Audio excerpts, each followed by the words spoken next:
हिंदू धर्म का इतिहास में आपका स्वागत है दोस्तों। आज मैं आपको हिंदू धर्म में समय की गणना के बारे में बताऊंगा। वीडियो से पहले हमारे YouTube चैनल को सब्सक्राइब करना ना भूलें और घंटी के निशान को दबाएं और लाइक और शेयर भी करें। हिंदू धर्म भी सनातन धर्म है। यह शाश्वत नियम है, जीवन जीने का तरीका है। समय का न कोई अंत है, न कोई शुरुआत है। यह अनंत चक्र और चक्र है। तो हिंदू धर्म में काल चक्र के साथ समय की गणना 365 दिन एक वर्ष के बराबर और 360 वर्ष एक देव वर्ष के बराबर होती है। विष्णु पुराण के अनुसार सतयुग की गणना 4800 देव वर्ष, त्रेता युग 3600 देव वर्ष, द्वापर युग 2400 देव वर्ष और कलयुग 1800 देव वर्ष है। वर्ष और भागवत पुराण और ब्रह्मांड। सत्य युग कृता युग की अवधि 17,28,000 मानव वर्ष है। त्रेता युग की अवधि 12,96,000 मानव वर्ष है। द्वापर युग की अवधि 8,74,000 मानव वर्ष है।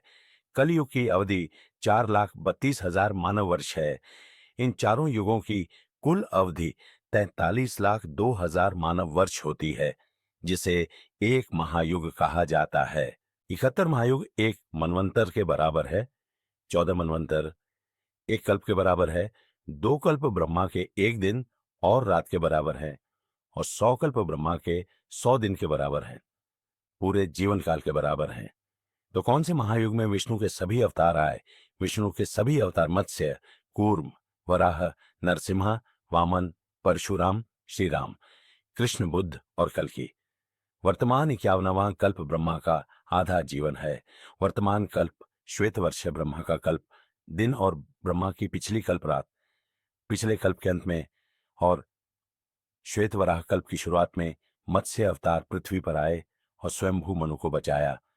और इस वर्तमान कल्प की शुरुआत में विष्णु ने कूर्म और वराह अवतारों का अवतार लिया। वर्तमान में 7वें मनवंतर को वैवस्वत मनवंतर में बुलाया गया। चौथे त्रेतायुग में विष्णु का नरसिंह अवतार पृथ्वी पर आया और हिरण्याकाश का वध किया। 7वें त्रेता युग में विष्णु ने वामन अवतार लिया और बाली पर प्रहार किया, पाताल लोक पर।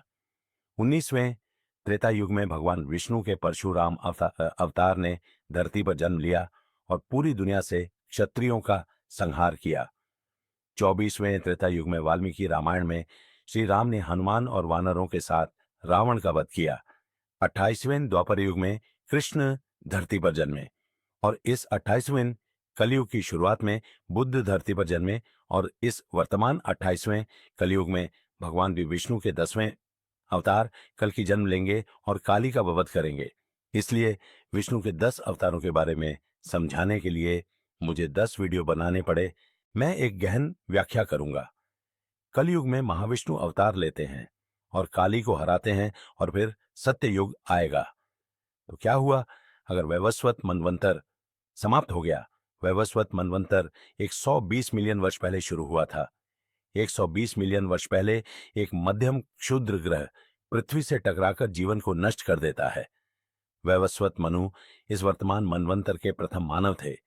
एक मनवंतर का अर्थ है 71 महायुग और मानव वर्ष में 306 मिलियन वर्ष। फिर भी वर्तमान मनवंतर के अंत में 166 मिलियन वर्ष शेष हैं। पृथ्वी कैसे नष्ट होगी? आधुनिक विज्ञान के अनुसार पृथ्वी का जन्म 4.54 बिलियन वर्ष पहले हुआ था। इसलिए वैज्ञानिकों ने रूस में 12 किलोमीटर गहराई तक बोरवेल खोदा और चट्टानों की खोज की और कार्बन डेटिंग के बाद चट्टान 4.54 बिलियन वर्ष पुरानी निकली। इसलिए हिंदू धर्म के अनुसार वर्तमान 51वें कल्प में 7वां मनवंतर है। महायुग के अंतर्गत वैवस्वत मनवंतर यह 28वां कलयुग है। इसलिए यदि हम इन्हें जोड़ दें, एक पिछला कल्प 4.32 अरब वर्ष के बराबर होता है, जो ब्रह्मा की रात्रि होती है। उस समय पृथ्वी निवास अवस्था में होती है और 6 मनवंतर 1.84 अरब के बराबर होते हैं और 28 महायुग 120 मिलियन वर्ष की आयु के बराबर होते हैं। यदि हम सभी 4.32 अरब वर्ष 1.84 अरब वर्ष के बराबर होते हैं, 120 मिलियन वर्ष जोड़ते हैं तो यह 6.28 अरब वर्ष के बराबर होता है। इसलिए पृथ्वी की वास्तविक आयु 6.28 अरब वर्ष है और पृथ्वी 2.3 अरब वर्ष बाद समाप्त हो जाएगी और अंत में ब्रह्मांड 49 कल्पों में समाप्त हो जाएगा, जो 211 अरब मानव वर्षों के बराबर है। तो यह वीडियो है दोस्तों। अगर आपको वीडियो